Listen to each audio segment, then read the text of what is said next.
اور ساتھ ساتھ ناظرین کرام خبر یہ ہے کہ یو اے ای اور اسرائیل کے تعلقات بہت پرانے ہیں۔ 25 سال پہلے بھی متحدہ عرب امارات کے ایک اعلیٰ عہدیدار نے اسرائیل کے ساتھ ایک خفیہ اجلاس میں شرکت کی تھی۔ اسرائیلی عہدیدار نے آج انکشاف کیا ہے۔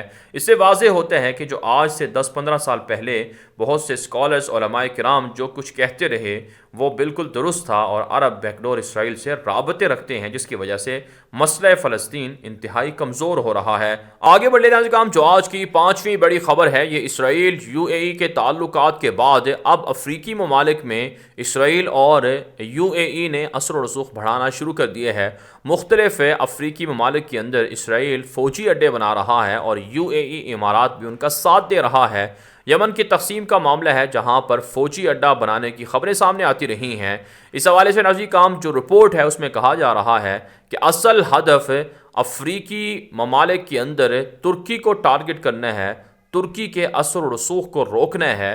اس حوالے سے کہا جا رہا ہے کہ امارات کو یورپی یونین، افریقی یونین کی جانب سے شدید تنقید کا بھی سامنا کرنا پڑ رہا ہے۔ ساتھ ساتھ ناظرین کرام خبر یہ ہے کہ فلسطین کے اندر مسجد اقصیٰ کے خلاف یہودیوں کی بے حرمتی بڑھتی جا رہی ہے، اور لاک ڈاؤن کی وجہ سے مزید 25,000 یہودی مر سکتے ہیں۔ یہ بھی رپورٹ سامنے آ رہی ہے۔ اسرائیل کے اندر لاک ڈاؤن سخت کر دیا گیا ہے۔ کٹر قسم کے یہودی سراپا احتجاج ہیں کہ کیوں ان کے چھٹیوں کے دنوں میں جو تہوار ہیں ان کے مذہبی، ان کے دنوں میں کیوں وہاں پر لاک ڈاؤن کیا جا رہا ہے۔ نیتن یاہو کے خلاف احتجاج اور مظاہرے بھی جاری ہیں۔ آگے بڑھے کام جو آج کی 6ٹھی بڑی خبر ہے یہ ترکی سے ہے۔ ترک صدر رجب طیب اردگان نے ایک مرتبہ پھر یورپ کو دھمکی دی ہے کہ وہ اپنے حقوق پر ڈاکہ نہیں ڈالنے دیں گے۔ دوسری جانب ترک صدر رجب طیب اردگان یورپ کے اندر جو ایسے ممالک ہیں جو ترکی کے ساتھ تعلقات رکھتے ہیں ان سے رابطے بھی بڑھا رہے ہیں۔ ترکی کے صدر نے اسپین کے صدر سے رابطہ کیا ہے اور اسپین نے واضح کر دیا ہے کہ فرانس کے مقابلے میں، یونان کے مقابلے میں وہ ترکی کے ساتھ کھڑے ہیں۔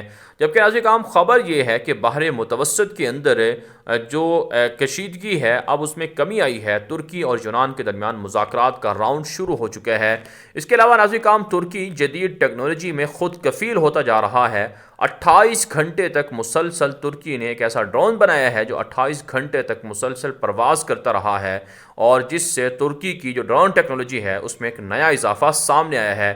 اس کے علاوہ ناظرین کرام شام سے خبر یہ ہے کہ گزشتہ 9-10 سالہ جنگ کے اندر 1000 سے زائد جو میڈیکل عملہ ہے یا ڈاکٹرز ہیں ان کو شہید کر دیا گیا ہے۔ آگے بڑھے ناظرین کرام جو آج کی 7ویں بڑی خبر ہے یہ سعودی عرب اور یمن کے حوالے سے ہے۔ ناظرین کرام حوثیوں نے دعویٰ کیا ہے کہ سعودی عرب کے ابہا ایئرپورٹ پر انہوں نے کئی ڈرون حملے کیے ہیں جو کامیابی سے اپنے اہداف تک پہنچے ہیں اور انہوں نے ٹارگٹ کو اچیو کیا ہے، جبکہ سعودی اتحاد نے دعویٰ کیا ہے کہ انہوں نے حوثیوں کے نئے حملوں کو ناکام بنا دیا ہے۔ اس کے علاوہ سعودی عرب سے خبر یہ ہے کہ سعودی عرب نے یمن کے لیے $204 ملین کی امداد بھی منظور کر لی ہے۔ مغربی ممالک کے اندر یمن میں سعودی اتحاد کے حملوں کے خلاف مظاہروں کی اطلاعات بھی سامنے آ رہی ہیں۔ جبکہ ناظرین کرام ایک خبر یہ بھی ہے کہ سعودی عرب نے دعویٰ کیا ہے کہ جو پیٹرول کی پیداوار ہے اس میں سعودی عرب کمی نہیں کرے گا۔ یہ کوئی معمولی بات نہیں ہے اور ہم کسی کے دباؤ میں نہیں آئیں گے۔ سعودی عرب، روس، امریکہ کے درمیان پیٹرول کے حوالے سے ایک شدید تنازع پایا جا رہا ہے۔ آگے بڑھے ناظرین کرام جو آج کی 8ویں بڑی خبر ہے یہ لبنان اور امریکہ کے تعلقات کے حوالے سے ہے۔ ناظرین کرام لبنان کے اندر حزب اللہ ایک منظم تنظیم ہے جسے ایران سپورٹ کرتا ہے، اس کے خلاف امریکہ نے نئی اقتصادی پابندیاں عائد کر دی ہیں۔ یورپی یونین کی جانب سے ایک رپورٹ سامنے آ رہی ہے کہ یورپ بھر کے اندر حزب اللہ کیمیائی مواد جمع کر کے بارود کے ڈھیر جمع کر رہا ہے، جس پر توجہ دینی چاہیے۔ اس کے علاوہ ناظرین کرام خبر یہ ہے کہ لبنان کے اندر حالات کی خرابی میں ذمہ دار حزب اللہ ہی ہے۔ امریکہ نے، یورپ نے مطالبہ کیا ہے کہ حزب اللہ کو بین کیا جائے لبنان کے اندر سے بھی، جبکہ ایران نے اس پر شدید تنقید کی ہے اور کہا ہے کہ امریکہ خود دنیا بھر کے اندر دہشت گردی کو پروان چڑھا رہا ہے۔ آگے بڑھے ناظرین جو آج کی 9ویں بڑی خبر ہے یہ اقوام متحدہ کی ایک تازہ رپورٹ سامنے آ رہی ہے جس میں کہا جا رہا ہے کہ غذائی قلت دنیا کے اندر بڑھ رہی ہے اور دنیا کے اندر غربت اور فقر و فاقہ میں اضافہ ہوا ہے۔ 1 ارب 20 کروڑ سے زائد بچے ایسے ہیں جو انتہائی خط غربت سے نیچے زندگی گزار رہے ہیں، انہیں مناسب خوراک اور دیگر سہولیات حاصل نہیں ہیں۔ ناظرین کرام یہ سرمایہ دارانہ نظام ہی ہے کہ جس میں 7 سے 8 مہینوں کے دوران 40 ارب ڈالر تک کے لوگوں کی جو سرمایہ دار لوگ ہیں ان کی اکانومی میں یا ان کی انکم میں اضافہ ہوتا ہے، لیکن اس کے مقابلے میں جو 7 سے 8 مہینوں کے اندر ایسے بچے بھی ہیں جن کی تعداد 1 ارب سے بھی زیادہ ہو جاتی ہے کہ ان کے پاس 2 وقت کھانے کی روٹی نہیں ہے اور وہ خوراک کی قلت کی وجہ سے بھوک سے مر رہے ہیں۔ آگے بڑھ لے کام جو آج کی 10ویں بڑی خبر ہے یہ امریکہ سے ہے۔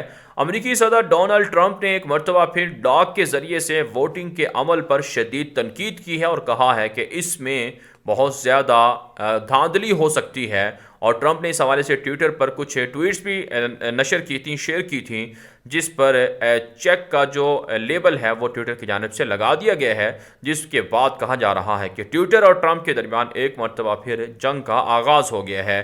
دوسری جانب خبر یہ ہے کہ امریکی اٹارنی جنرل نے ایک ویڈیو میں کہا ہے کہ کرونا وبا کی وجہ سے چرچوں کو بند نہیں کرنا چاہیے اور لوگوں کو چرچوں میں آ کر عبادتیں کرنی چاہیے، اس سے ان کو نقصان ہوگا کہ اگر وہ چرچوں کو بند کریں گے، جس پر شدید تنقید کی جا رہی ہے۔